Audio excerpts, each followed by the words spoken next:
நேயர்களே, இப்போ நாம் இன்னைக்கு பேச போகிறது என்டிஏ கூட்டணியில் என்ன நடந்துக்கிட்டு இருக்கு, டெல்லிக்கு போயிட்டு வந்த பழனிசாமியினுடைய முடிவுகள் என்ன, ரொம்ப முக்கியமாக பார்க்க போகிறது.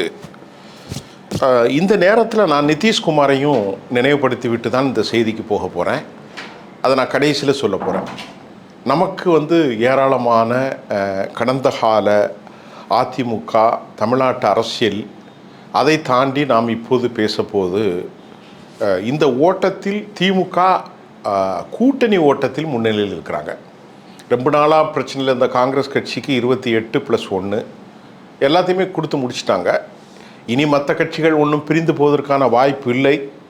திருமாவளவன் அவர்கள், அதே போன்று மறுமலர்ச்சி திராவிட முன்னேற்ற கழகம், இந்த 2 கட்சியும் இருக்கிறது. மற்றபடி அங்கே தேமுதிக, அதை தவிர மற்றவர்கள் கொடுப்பதை வாங்கி கொள்வார்கள். கொஞ்சம் சின்ன நெருடல்கள் இடதுசாரிகள் இருக்கிறார்கள், இவர்களுக்குள்ளே வரலாம். ஆனாலும் அதெல்லாம் சரி கட்டப்பட்டு அந்த கூட்டணி உடைவதற்கான வாய்ப்பு இல்லை. இப்போ நம்ம பார்க்கிறது என்டிஏ கூட்டணியை மட்டும் பார்க்க போகிறோம். என்டிஏ கூட்டணி என்பது அவசர காலத்தில் அள்ளி தொளித்த கோலம் போன்று அது இருக்கிறதா என்ற கேள்வி எழும். முதற்கண் என்டிஏ பலம் என்ன, பலவீனம் என்ன, ரொம்ப முக்கியமான விஷயத்தை நம்ம பார்க்க போகிறோம். பலம் என்று சொல்வதற்கு ஒன்றுமில்லை, பலவீனங்கள் தான் அதிகமாக இருக்கிறது. திமுகவினுடைய பலம் என்று சொல்வதற்கு நிறைய விஷயம் இருந்துச்சு. அவர்களுக்கு மைனாரிட்டி ஓட்டு இருந்துச்சு, தலித் ஓட்டுகள் இருந்துச்சு, ஆட்சி இருந்துச்சு, பணம் கொடுத்தது இருந்துச்சு, இன்னும் சில பணங்களை கொடுப்பதாக இருந்துச்சு, அமைச்சர்கள் இருந்துச்சு, பூத் கமிட்டி எல்லாமே இருக்குது. அப்படி பார்க்கும்போது அவர்களுக்கு எதிராக ஆன்டி இன்கம்பன்ஸும் இருக்குது, ஊழல் குற்றச்சாட்டுகள் இருந்தாலும் இதையெல்லாம் கழித்து பார்த்தாலும் கூட அவர்கள் இந்த ஓட்டத்தில் கொஞ்சம் முன்னிலையில் இருப்பதை மாதிரி தான் நமக்கு படுகிறது. அதில் எந்த டவுட்ஸும் இல்லை. ஆனால் என்டிஏ கூட்டணி கிட்டத்தட்ட முடிவடையும் தூரத்தில், அதாவது அவர்களும் கூட்டணியை முடிவு செய்து விட்டார்கள். வழக்கம் போல் நீங்கள் பார்த்தால் எடப்பாடி தலைமையிலான அதிமுக, பாரதிய ஜனதா, அதற்கு அடுத்த கட்சி ஜி.கே. வாசன், அதற்கு பிறகு பெரிய கட்சிகள் என்று சொல்வதற்கு பாமக, ஜி.கே. வாசன், இவ்வளோ தான். இது அல்லாமல் அமமுக. அப்போ பழனிசாமியுடைய அதிமுக, அதே மாதிரி மோடியினுடைய பாரதிய ஜனதா, அன்புமணியினுடைய பாமக, அமமுக, டிடிவி தினகரன் மற்றும் ஜி.கே. வாசன், இவர்கள் அனைவரும் தலைவர்கள் தான். இது அல்லாமல் அதற்கு அடுத்த பார்ட்னராக பாரிவேந்தர், அப்புறமா ஏசி சண்முகம் மற்றும் ஜான் பாண்டியன். இது அல்லாமல் என்ஆர்டி தனபாலன், புரட்சி பாரதம், ஃபார்வர்ட் பிளாக்கு, அப்புறமா என்னமோ முக்குளத்தோர் முன்னணி, இப்படியெல்லாம் பல கட்சிகள், சின்ன ஒரு கிராம கட்சிகள் அல்லது நகர்ப்புற கட்சிகள் இருந்து கொண்டிருக்கிறார்கள். இவர்கள் அந்த ஏரியாவுக்கு சில தொகுதிகளுக்கு ப்ளே பண்ணுவாங்களே தவிர ஆல் இண்டியா ஸ்டேட் லெவலில் அவர்களுக்கு எந்த பிளேயும் இல்லை. அப்படி பார்க்கின்ற போது விடுதலை சிறுத்தைகள் கட்சியோ காங்கிரஸ் கட்சியோ இந்த மாதிரி ஒரு திமுகவோ தேசிய முற்போக்கு திராவிட கழகம், இவர்களுக்குள் வாக்குகள் மிக குறைவாக இருந்தாலும் அவர்கள் பரவலாக உண்டு. தமிழ்நாடு முழுவதும் விடுதலை சிறுத்தைகள், தமிழ்நாடு முழுவதும் காங்கிரஸ் கட்சி ஒரு 1/2%, 1/4%, தேமுதிகவுக்கும் கொஞ்சம் இருக்கிறது, மறுமலர்ச்சி திமுகவுக்கும் உண்டு. வழக்கம் போக இடதுசாரிகள், அவர்களுக்கு எப்போதும் எல்லா தொகுதியிலும் வாக்கு உண்டு.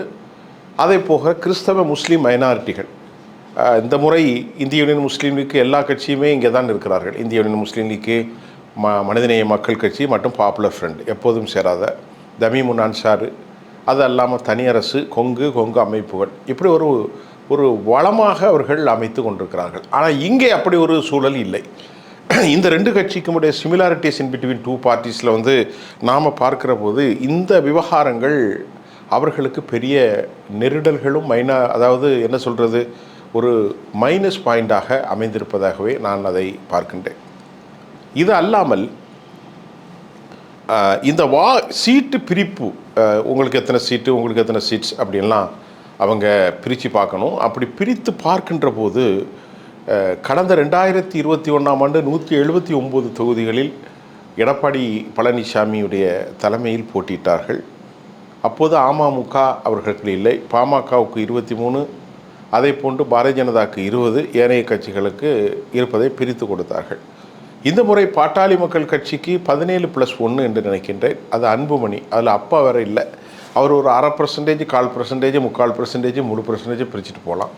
அவர் வேறு கூட்டணியில் தாவேக்காவோடு பேசி கொண்டிருப்பதும் நமக்கு செய்தி வந்திருக்கிறது. அப்படி என்றால் அதுவும் கொஞ்சம் ஒரு தங்கத்தை எடுத்து அதை உரசி பார்த்தால் அல்லது அதிலே ஒரு சின்ன பொட்டு செய்தாலும் செய்கூலி சேதாரம் இருப்பதை போன்று ஒரு சிறிய துகள்களாவது சேதாரம் குறைந்தபட்சம் இருக்கும் பாமகவில். இது அவர்களுக்கு பெரிய மைனஸ்.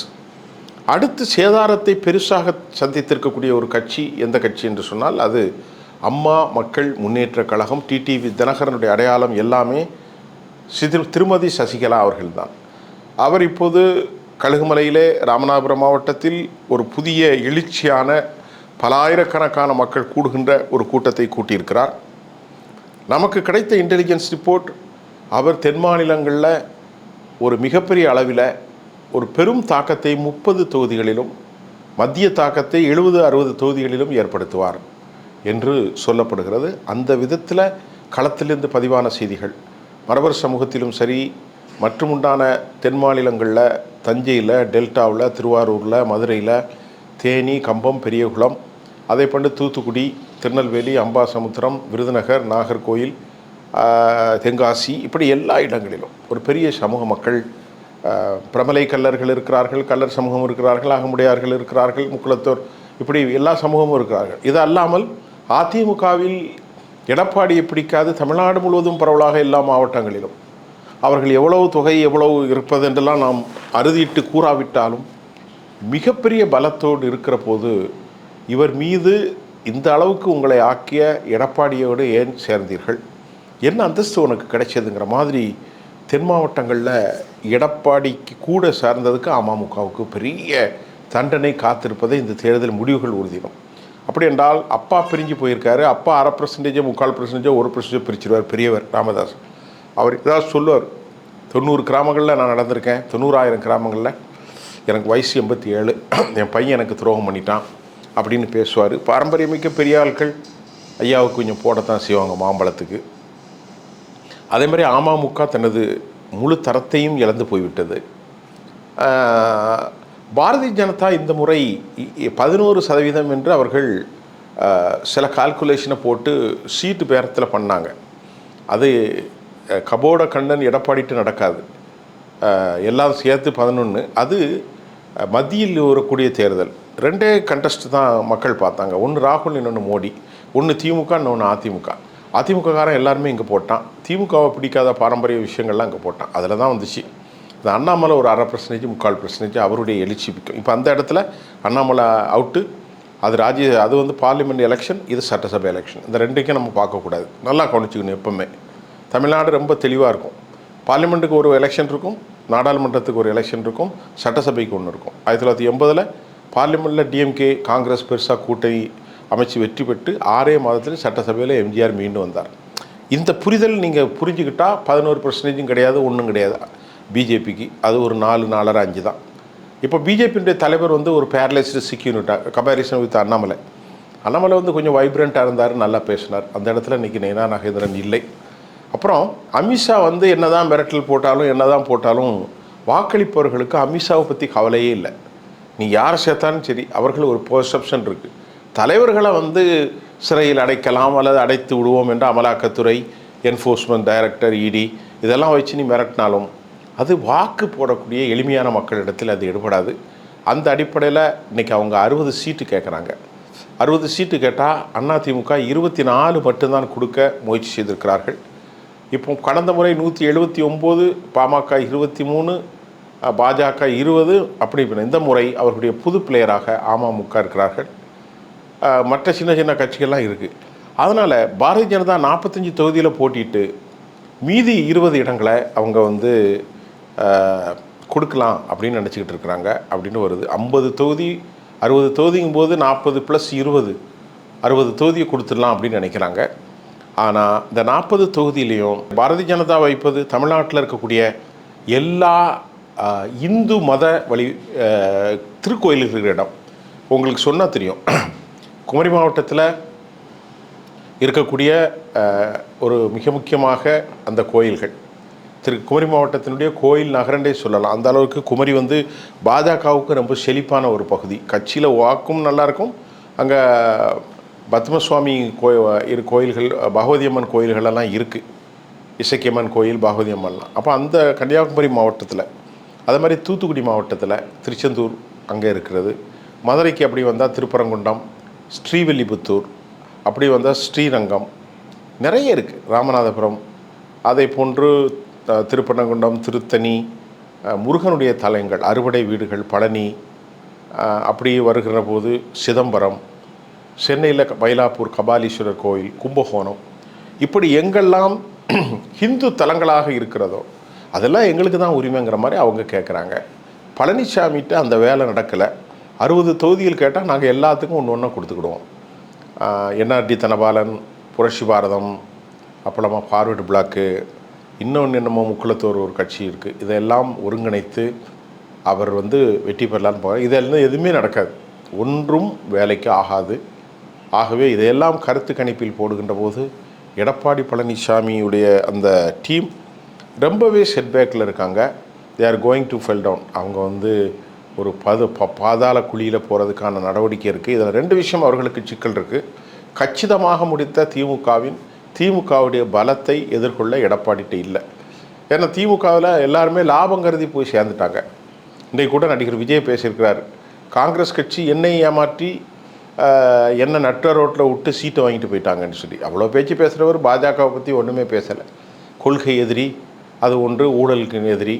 இப்போ ஊழலை மட்டும் பேசின நீ மதவாதத்தை பற்றி பேசலையே, அப்படி என்றால் அவருக்கு மேலே அழுத்தம் இருக்கின்றது. இன்னொரு பக்கம் என்டிஏ கூட்டணியை எப்படியாவது நீ உள்ளே வரணும்னு சொல்லி கடுமையான ப்ரெஷர் கொடுத்துக்கிட்டு இருக்கிறதாகவும் இன்று காலை டெல்லி செய்தி வந்திருக்கிறது. காங்கிரஸ் கட்சி போயிட்டு அதிமுக, தாவேக, அதே போன்று பாமக, அமமுக, பாரதிய ஜனதா எல்லாரும் சேர்ந்துருன்னு சொல்லிட்டு சென்ட்ரல்லேருந்து பயங்கரமான ப்ரெஷர். ஆனால் அது சேர்ந்தால் அந்த கட்சி அழிஞ்சு போயிடும். எது? தாவேக. தமிழ்நாட்டை பொறுத்தவரை பாஜக நில்லு தான், அதில் எந்த பிரச்சனையும் இல்லை. அவர்களுக்கு குறித்தான அந்த வாக்குகள் மேற்கு மண்டலம், கொங்கு மண்டலத்தில் இருக்குது, கன்னியாகுமரியில் இருக்குது, தூத்துக்குடி, மதுரை, அங்கெல்லாம் கொஞ்சம் கொஞ்சம் பரவலாக உண்டு.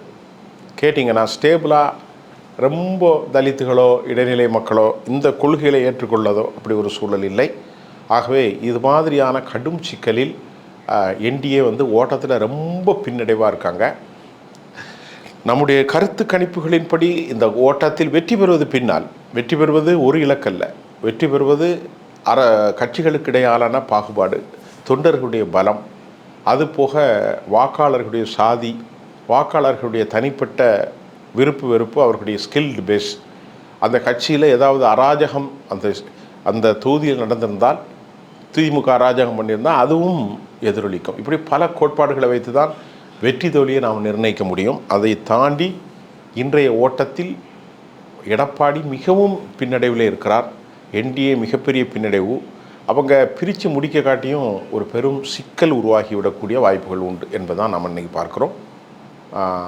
மீண்டும் அடுத்த செய்தியில் இந்த கம்பேரிஷன் மாதிரி நிறைய அப்டேட்ஸை ஒரு பயாஸ் இல்லாமல் தந்தால் தான் நல்லாயிருக்கும். ஒரு கட்சிக்கு நம்ம மட்டும் பேச முடியாது, யதார்த்தத்தை மட்டும்தான் நான் பேசிக்கொண்டே இருப்பேன். அதுதான் நல்லதாகவும் அமையும். நீங்கள் பார்க்கும்போதும் உங்களுக்கு ரொம்ப நல்லாயிருக்கும். கொஞ்சம் தயவுசெய்து நிறைய சப்ஸ்கிரைப் பண்ணுங்கள், அவன் தான் உங்களுக்கு நிறைய வரப்போகுது. இன்டர்நேஷ்னல் நியூஸ் கூட நிறைய கொடுக்குறேன். தயவுசெய்து எங்களுக்கு ஆதரவு கொடுங்க. மீண்டும் அடுத்த நியூஸ் அலசலில் நான் உங்களை சந்திக்கின்றேன். ஜேர்னலிஸ்ட் சுஃபியான். நன்றி.